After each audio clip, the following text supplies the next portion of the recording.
Good morning everybody.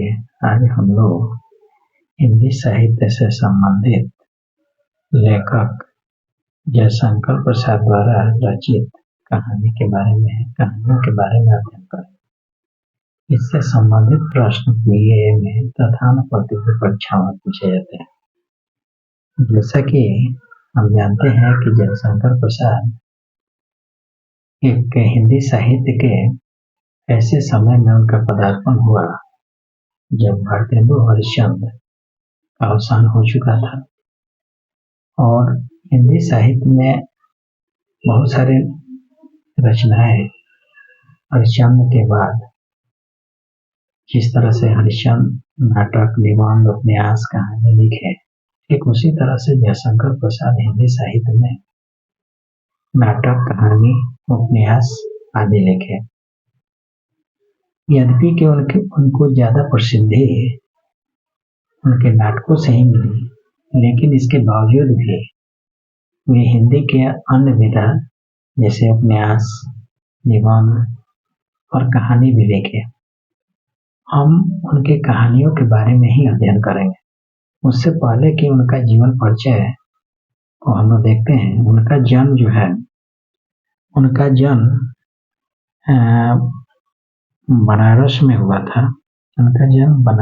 था।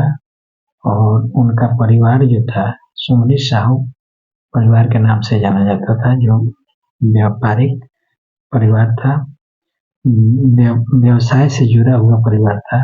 वे तंबाकू का कारोबार करते थे। उनके पिता शिवरत्न साहू जो तंबाकू का कारोबार करते थे और काफी उनकी प्रतिष्ठा भी थी और काफी आमदनी भी थी, लेकिन उनके मरते ही उनकी 12 वर्ष में मृत्यु हो गई और 5 वर्ष की उम्र में उनके माँ का देहांत हो गया और ज्येष्ठ भाई का भी देहांत हो गया। इसके बाद इनकी आर्थिक स्थिति दयनीय हो गई और वे कारोबार संभालने लगे, इसलिए पठन पाठन पर इसका बुरा असर पड़ा। ये 8वीं तक ही पढ़ाई बनारस के क्वींस स्कूल से कर पाए और उसके बाद उन्होंने स्वाध्याय अपने घर पर ही किया। स्वाध्याय के लिए अच्छे शिक्षकों की व्यवस्था घर पर ही की गई थी, जहाँ वो संस्कृत, हिंदी, उर्दू आदि की शिक्षा लिए। उसके बाद उन्होंने इतिहास, दर्शन आदि विषयों का गहन अध्ययन के बाद वे हिंदी साहित्य के संबंध में बहुत सारी कहानियां, उपन्यास, निबंध आदि लिखना प्रारंभ कर दिए। हिंदी की लोकप्रिय भाषा शुरू में तो उन्होंने ब्रज भाषा में लिखा, लेकिन बाद में उन्होंने हिंदी को लोकप्रिय बनाने के लिए खड़ी बोली को विशेष ध्यान दिया और उसे अधिक श्रेष्ठ बनाने का भी प्रयास किया। उनके नाटक, उनकी कहानी, उनके निबंध, उनके उपन्यास आदि सभी कुछ वे लिखे और उनकी कहानियां भी कम दिलचस्प नहीं है। उसके बाद उनके श्रेष्ठ कहानियों में हिंदी की पहली कहानी उनकी श्रेष्ठ कहानी में बहुत सारी कहानी है, लेकिन उससे पहले हिंदी की पहली कहानी इंसा अल्लाह खां की रानी केतकी की कहानी मानी जाती है। लेकिन उसके बाद जिस समय इनका आगमन हुआ, उस समय प्रेमचंद और जयशंकर प्रसाद दो ऐसे हिंदी कहानियों के लिए जाने जाते हैं जिनकी कहानियां काफी प्रसिद्ध हुई। इसमें प्रेमचंद भी हैं और जयशंकर प्रसाद भी हैं। जयशंकर प्रसाद की जो कहानी है, उसमें उन्होंने पहली कहानी ग्राम, उनकी पहली कहानी का नाम है ग्राम, जो हिंदू पत्रिका में छपी थी। फिर कहानियों का एक संग्रह आया छाया नाम से, हिंदी कहानियों का संग्रह छाया नाम से आया। और इसके बाद उनके बहुत सारी कहानियां हमको देखने को मिलती है, जिसमें अघोरी का मोह, अनबोला, अपराधी, अमिट स्मृति, अशोक, आंधी, इंद्रजाल, उर्वशी, उस पार योगी, करुणा की विजय, कलावती की शिक्षा, ग्राम, ग्राम गीत, गुंडा, गुलाम, घीसू, चोरी वाली, छोटा जादूगर, जहारा, तानसेन, दुखिया, देवदासी, नूरी, प्रतिध्वनि, प्रतिमा, पुरस्कार, बबरू वाहन, उसके बाद भिखारिन, मधुआ, रसिया बलम, न जाने अनगिनत कहानियां वो लिखे। इन कहानियों की एक सूची को हम लोग एक बार फिर से देखते हैं।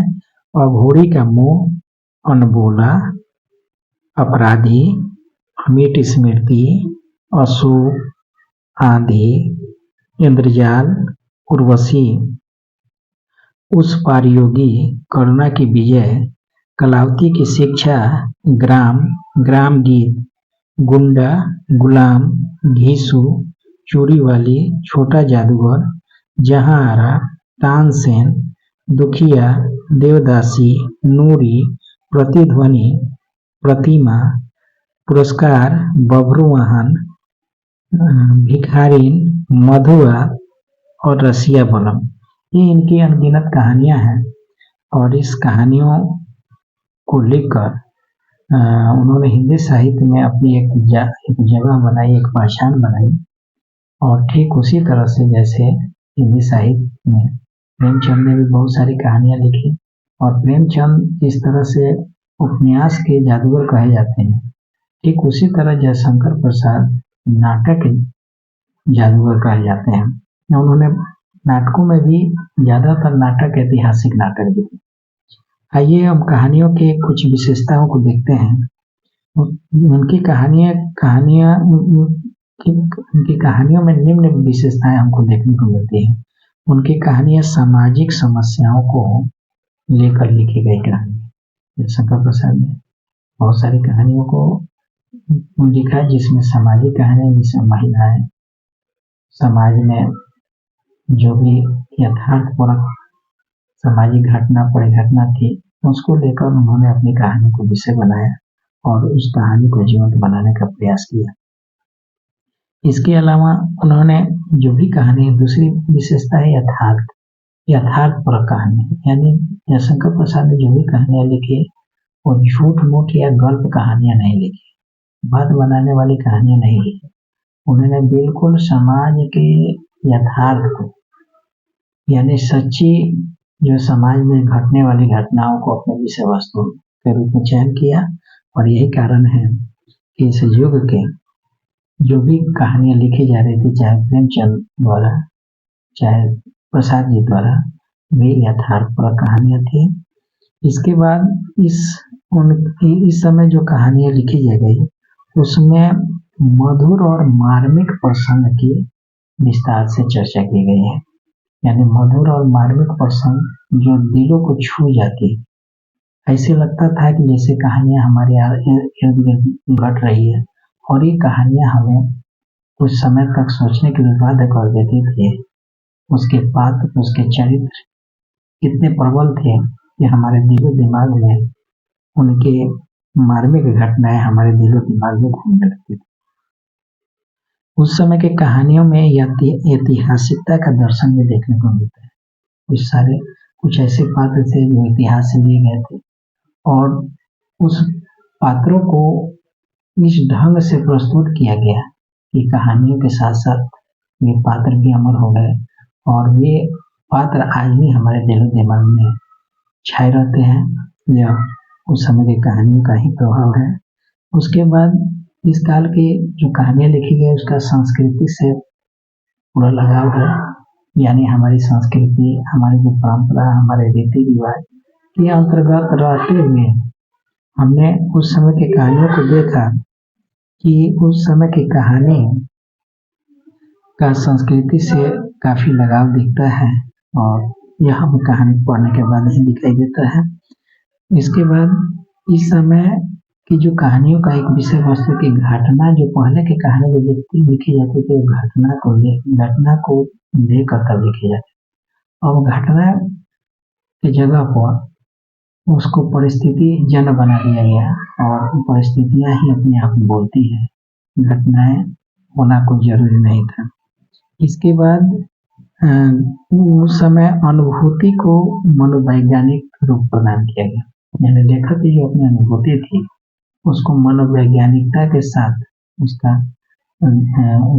व्यापक रूप से देखने को मिलता है। मनोवैज्ञानिक जो मन पर ऐसा छाप छोड़ते थे जो हमारे चरित्र, हमारे जो सामाजिक बदलाव हो या फिर ऐतिहासिक परिवर्तन की बात हो या फिर सत असत की बात हो, वो इस तरह से लिखी जाती है कि वो हमारे मन मस्तिष्क पर छा जाती है। इस तरह से जयशंकर प्रसाद ने बहुत सारी कहानियां लिखी। धन्यवाद।